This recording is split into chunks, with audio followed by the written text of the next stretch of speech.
They said nothing. But something inside them shifted.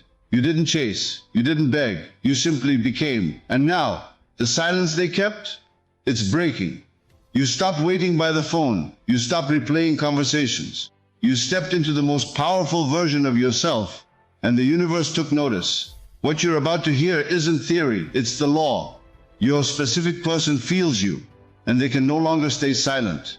You looked at that silence and you called it rejection. You looked at the absence of their words and you built a prison out of it. You sat in that prison, replaying messages, rereading conversations, asking yourself what you did wrong. But I want you to stop right there, because what you called rejection was never rejection at all. It was preparation. The silence was not their verdict on you. The silence was the universe clearing the stage. Think about it. Before anything great is revealed, there is always a pause. Before the dawn breaks, the night grows its darkest. Before the seed becomes a tree, it disappears into the soil where no one can see it. That silence between you and your specific person, that was the soil. Something was growing in it, something you couldn't see yet. Now here's what most people do. They panic in the silence. They flood it with texts, with questions, with desperate energy. They try to fill the quiet with noise because the quiet feels like death to them. But you are not most people. You are someone who is beginning to understand that consciousness is the only reality. And in consciousness, that person has never truly gone silent. In consciousness, they feel you. They have always felt you. See, the human mind looks at the physical world and treats it as the truth. It sees no message and concludes, no love. It sees distance and concludes, no connection. But that is the great illusion. The physical world is nothing more than a shadow. It is the outpicturing of what already lives inside human imagination. And inside the imagination, inside that invisible world where all things are first created, your specific person is already stirring, already feeling something they cannot explain, already thinking of you in moments they didn't expect to. That silence on the outside was loud on the inside. Every moment you spent doubting, they spent feeling a pull they could not name. That is not poetry. That is the law. Consciousness speaks to consciousness. There is no distance in the mind. There is no silence in the soul. So I want you to reframe everything you thought you knew about this silence. Stop calling it what it is not. It was not them choosing against you. It was a chapter that had to be written in invisible ink, felt before it could be seen, known before it could be spoken.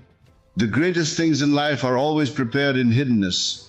Gold is not formed on the surface. It is formed under pressure, in the deep places where no one is watching. And you, in this period of silence, you were being formed too.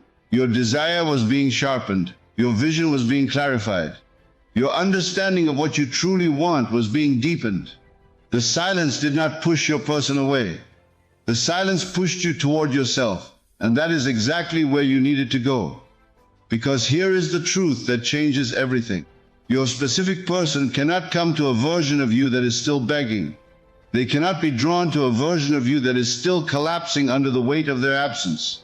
They are drawn by law, not by luck, to the version of you that has found its own ground, the version that stopped treating their silence as a sentence and started treating it as a setup. You were never being rejected. You were being redirected, back to your own power, back to your own imagination, back to the only place where this story was ever being written. And now that you have returned to that place, watch what begins to move. It is never by accident. It is always by law. You see, the moment you return to your own power, something extraordinary happened. Something that the physical eye cannot witness, but the awakened mind understands completely. Your imagination, the very second you directed it toward your specific person with love, with certainty, with the feeling of reunion, reached them. Not tomorrow, not eventually. Right then, in that very moment. This is not a concept I want you to merely agree with. I want you to feel the weight of it. Your imagination is not a private room that only you have access to. It is a frequency. It is a signal. And every human being on this earth is tuned into the same infinite consciousness, whether they know it or not. So when you close your eyes and you see your specific person reaching out to you, when you feel their warmth, when you hear their voice saying the words you have longed to hear, that scene is not fantasy. That scene is a fact that has not yet appeared in the physical world, but it is already real. Think about how many times you thought of someone and they called. Think about how many times a memory of a person surfaced and within hours they appeared in some form. You brushed it off as coincidence. But there are no coincidences. There is only consciousness expressing itself across the space that never truly existed between two people. The distance you see between you and your specific person, it is not real. It is a story the physical senses are telling you. And you have been believing that story for far too long. Your specific person in this very moment is being touched by what you hold in your imagination.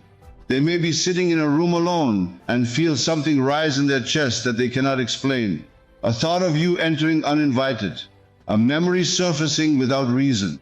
A sudden urge to pick up their phone that they quickly push down because the logical mind tells them not to. But the feeling came first. The feeling always comes first. And that feeling, that was your imagination arriving. Now most people waste their imagination by using it against themselves. They imagine rejection.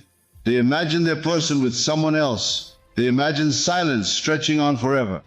And then they wonder why the outer world reflects exactly what they feared. It was never the outer world making the decisions. It was always the imagination. It was always the inner world casting its image outward, like a projector casting light onto a screen. You have to become ruthlessly intentional about what you allow to live in your imagination. Because whatever you plant there with feeling, with consistency, with the quiet authority of someone who knows, it grows, it reaches out, it touches the people and circumstances connected to your desire, and it begins to rearrange them, not through force, not through manipulation, but through the irresistible pull of consciousness aligning with itself. So from this moment forward, your imagination is not something you use occasionally. It is not something you dabble in when you feel hopeful and abandon when you feel low. It is your most sacred instrument. It is the bridge between where you stand and where you know this story is going. Every time you imagine your specific person turning toward you, you are not pretending. You are building. You are laying down the very foundation upon which their return will stand. And the beautiful thing, the thing that should settle every fear still living in you, is that they are already feeling what you are building.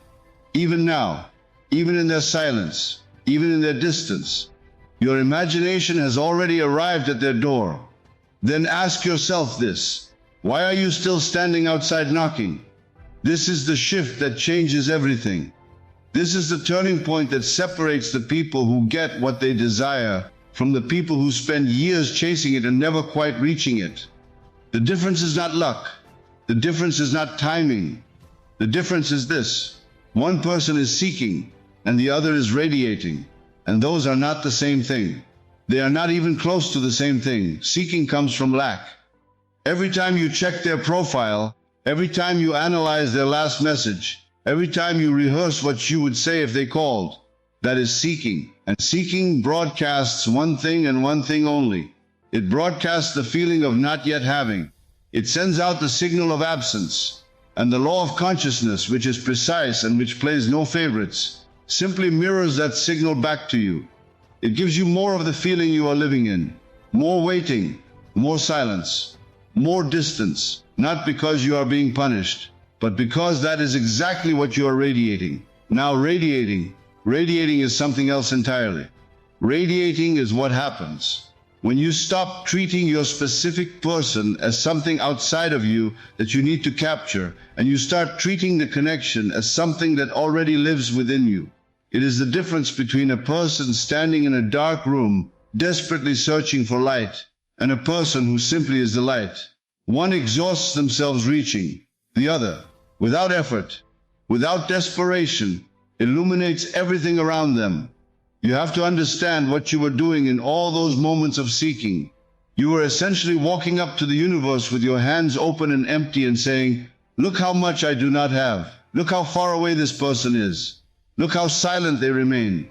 And the universe, faithful and exact, looked at your hands and said, "Yes, I see empty hands. I see distance. I see silence." And it gave you exactly that. But the very moment you shift from that seeking energy into a state of radiating, everything changes. Radiating means you wake up in the morning and you carry the feeling of someone who is loved. Not someone who is waiting to be loved. Someone who already is. You move through your day with the quiet confidence of a person whose story is already written and already beautiful. You stop performing for your specific person and you start simply being, fully, completely, unapologetically being the version of yourself that is whole. And here is what that does. That wholeness becomes magnetic, not in some vague abstract way, in a real, tangible, undeniable way. Your specific person who has been feeling your imagination, reaching them as we already established. They now begin to feel something different in that signal. They feel the shift. They feel that the desperate pull they may have been unconsciously resisting has transformed into something they are now being drawn toward. Because no one runs from warmth. No one resists a light that does not demand anything from them. Seeking pushes, radiating pulls. And the pull of a person who has stepped into their own completeness is one of the most irresistible forces in human experience. So, stop rehearsing the conversation. Stop waiting for the notification. Stop building your happiness on a foundation that requires them to act first. Build it now. Build it within. Become so full of the reality you desire that it has no choice but to overflow into the world around you. Because a person who is truly radiating does not need to chase anything. Everything they have claimed in consciousness begins moving toward them. You must make sure you are not still holding a story that stops them at the door. This is something most people overlook completely. They do the inner work. They shift their energy. They begin radiating instead of seeking. But deep in the back of their mind, there is a collection of memories, cold conversations, ignored messages, moments where they felt small, unwanted, invisible. And those memories, as long as they sit untouched, act like a weight tied to everything you are building. You cannot move forward with full power while the past is pulling at your ankles. So here is what you are going to do. You are going to rewrite it, not deny it. Not pretend it never happened, rewrite it. There is a profound difference. Denial is weakness, revision is power. And the power of revision rests on one absolute truth. The past is not fixed. Most people believe the past is the one thing that cannot be changed. They treat their memories like concrete, hard, permanent, immovable. But memory is not concrete. Memory is clay. And your imagination, that same imagination that is already reaching your specific person, that same imagination whose signal they are already feeling, that imagination has the authority to reshape every cold moment into something warm. Go back to that conversation that ended badly. The one you have replayed 100 times with the same cold ending. Now, in your mind, in the sanctuary of your imagination, play it differently. See their eyes soften instead of harden. Hear their voice carry warmth instead of distance. Feel the moment resolve itself in love instead of tension. Hold that revised scene. Stay in it. Let it feel real, because in the world of consciousness it is real. The imagination does not have a lesser version of reality. It has the original version of reality. Everything in the physical world is just a copy of what already existed in the mind. Now I want you to understand why this matters so deeply for your specific person. Every interaction you have ever had with them left an imprint. Not just in your memory, but in the energetic pattern between you. Every cold moment, every misunderstanding, every silence that stretched too long created a kind of static in that connection. And you have been living inside that static, wondering why the signal between you feels broken. Revision clears the static. It goes back to the source of the interference, and it replaces it with clarity, with warmth, with the frequency of love. And your specific person feels this too. This is the part that will seem impossible to the logical mind, but is completely consistent with everything we have already established. When you revise a memory, when you genuinely, feelingly rewrite a cold moment into warmth, something in the consciousness you share with that person shifts. They may not be able to explain why they suddenly think of you differently. They may not understand why a softer feeling rises in them when your name enters their mind, but it rises because you changed the record.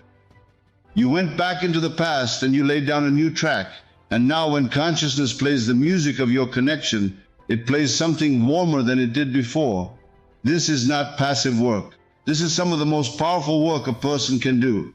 Most people are at the mercy of their memories. You, from this moment forward, are the author of yours.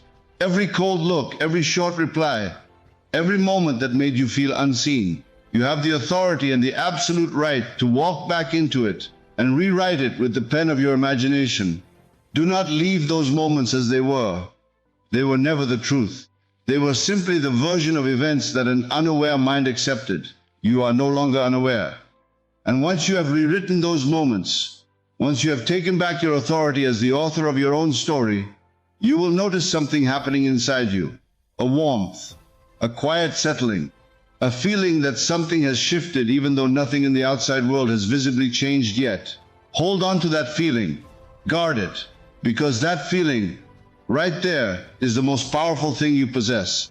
Not the text you are thinking about sending, not the plan you are forming in your mind about how to make them notice you again, not the carefully worded caption you are considering posting so they might see it and feel something. Those are actions born from the outside. And actions born from the outside, when they are not rooted in the right feeling, produce nothing lasting. They may create a ripple, but a ripple fades. A feeling, a deep, genuine, sustained feeling, creates a wave that does not stop until it reaches the shore. This is the secret that most people spend their entire lives missing. They believe that if they just do the right thing, say the right words, make the right move, show up at the right moment, the result they want will follow. And so they exhaust themselves in action. They strategize. They perform. They engineer situations, hoping the outer world will rearrange itself in their favor. But the outer world does not respond to your actions. It responds to your state. It responds to the feeling underneath the action. And if the feeling underneath is fear, is lack, is desperation dressed up as confidence, the outer world sees through it every single time. Your specific person feels through it too. You already understand this now. You understand that consciousness speaks to consciousness, that your imagination reaches them, that the signal you radiate is what draws them or holds them at a distance. So understand this completely. They do not feel your actions. They feel your feeling. They feel the energy that is living inside you before a single word is spoken or a single move is made. So the question is never what should I do? The question is always what should I feel? And the answer is simple, even if it is not always easy. Feel the wish fulfilled. Feel it now, not when they call, not when they text, not when they show up at your door. Feel it in this moment as if it has already happened. Feel the relief of reunion. Feel the warmth of being chosen.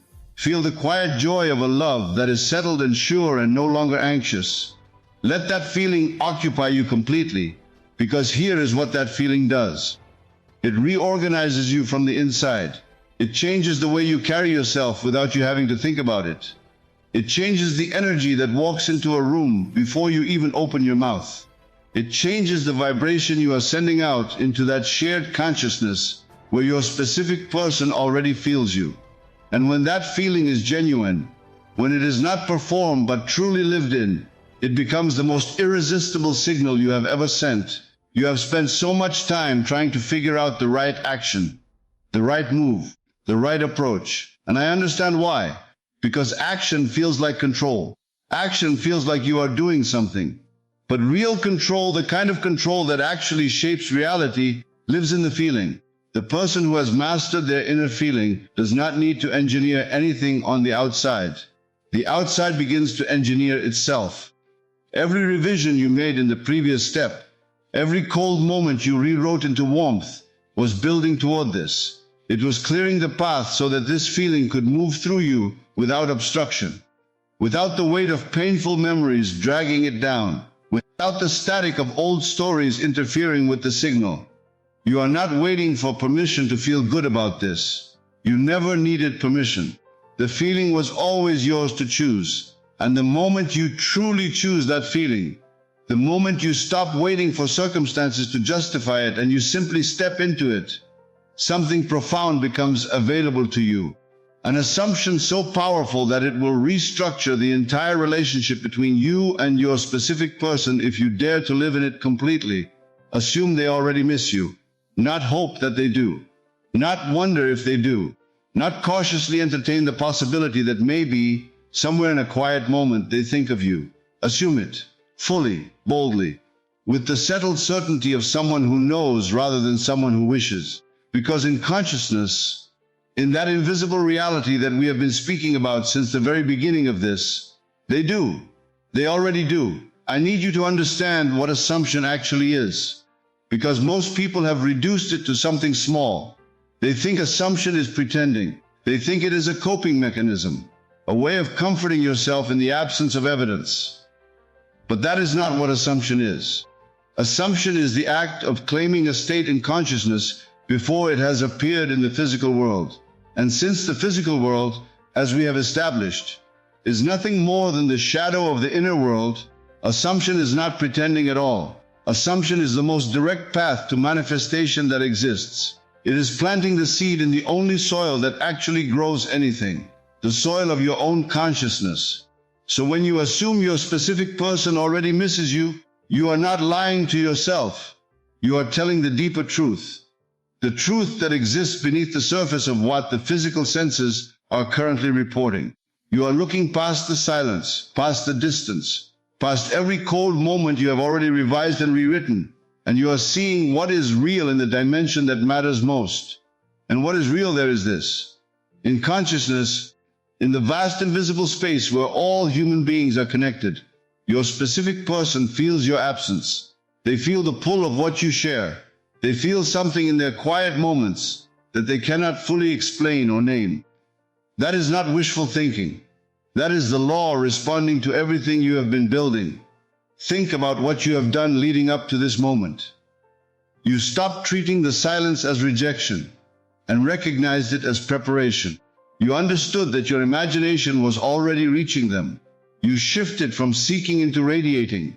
You went back into the past and rewrote every cold moment with warmth. You chose the feeling of the wish fulfilled without waiting for outside permission. Every single one of those steps was depositing something into the consciousness you share with this person. Every step was strengthening a signal, and that signal, by now, is not a whisper. It is something they are feeling whether they are conscious of it or not.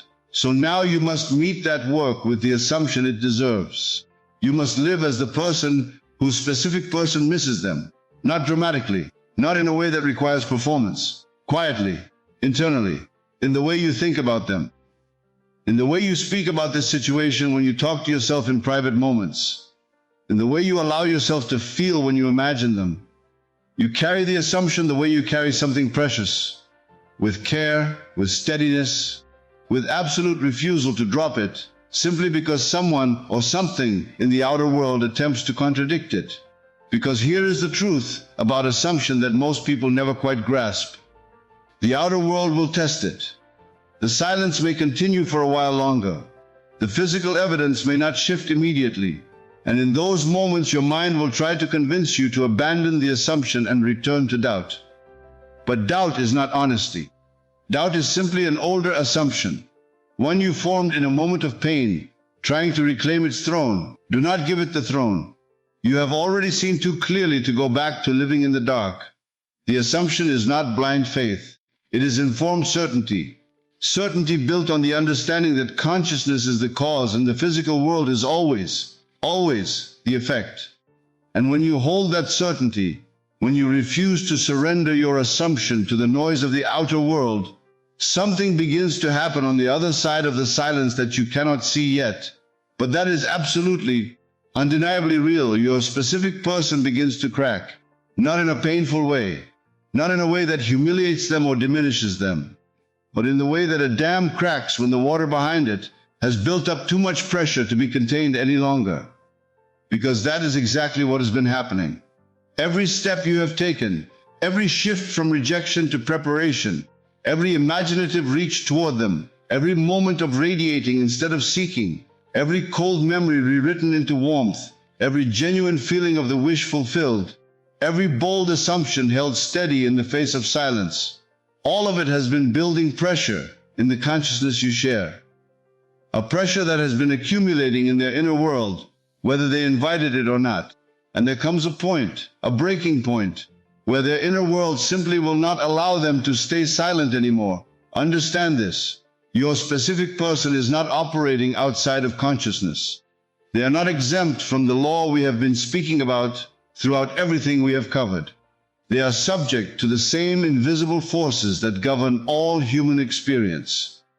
And when another consciousness, your consciousness, has been consistently, feelingly, powerfully holding a specific state, it creates an irresistible gravitational pull on everyone connected to that desire.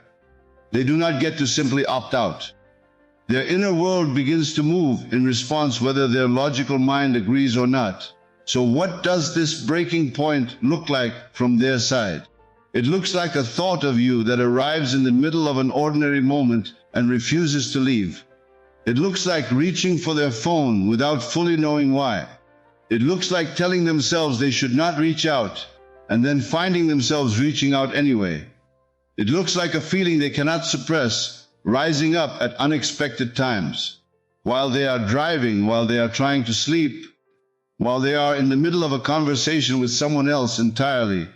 A feeling that points in one direction, toward you. This is not you manipulating them. This is consciousness aligning with itself. This is the law doing what the law always does, reflecting the inner world outward. You built something real in the invisible, and the visible is now beginning to conform to it. That is not magic. That is not coincidence. That is the most natural and inevitable process in existence. And here is what I need you to understand about this breaking point. It does not always announce itself loudly. Sometimes it arrives as a small message, a simple word, something that on the surface seems casual, but beneath the surface carries the weight of everything they have been holding back. Do not dismiss the small gestures when they come. Do not minimize the first crack in the dam, because it does not look like the flood you imagined. The crack is everything. The crack is the confirmation that the wall is no longer holding. And once it starts, once their inner world has reached that point where silence becomes impossible to maintain, the rest follows with a momentum that surprises even them. You did not force this. You did not chase this. You did not engineer this through strategy or performance or desperation. You simply became someone whose inner world was so clear, so warm, so absolutely certain of this connection that their inner world had no choice but to respond. You held the vision when it was hard. You chose the feeling when doubt knocked. You assumed the reality when the outside world showed you nothing. And now the outside world is catching up to what you always knew was true. And this, right here, is where most people thought it would never arrive. They thought the silence was permanent. They thought the distance had become the destination. They thought that what they felt for this person was beautiful but ultimately hopeless. A love that lived only inside them with nowhere left to go. But you stayed, not desperately, not anxiously. You stayed with clarity. You stayed with the quiet, unshakable knowing of someone who understood something that the rest of the world had not yet learned. You understood that the outer world was never the authority. You were. Look at what you have walked through. You took a silence that the world would have called rejection, and you recognized it for what it truly was: preparation. You discovered that your imagination was not a passive daydream, but a living signal already moving through the consciousness of the person you desired. You stopped leaking your power through seeking, and you began to radiate, to become so full of the reality you claimed that it had no choice but to overflow into the world around you. You walked back into the cold moments of the past, and you rewrote them with the pen of a conscious creator. You chose the feeling before the evidence arrived, and in doing so you became the evidence. You assumed, boldly, completely, without apology, that your specific person already missed you, because in consciousness they did. And you held that assumption steady through every moment the outer world tried to shake it loose. And then you watched the breaking point come, not because you forced it, but because consciousness always moves toward itself. Because love that is held in certainty creates a gravity that no amount of silence, distance, or resistance can permanently withstand. This was never a story about chasing someone. This was a story about returning to yourself, about remembering that you are not a passive observer in your own life, waiting for other people to decide your worth, your happiness, your love. You are the operant power. You are the consciousness in which this entire experience is taking place. And what you claim in that consciousness, what you assume, what you feel, what you imagine with conviction, becomes the world you live in.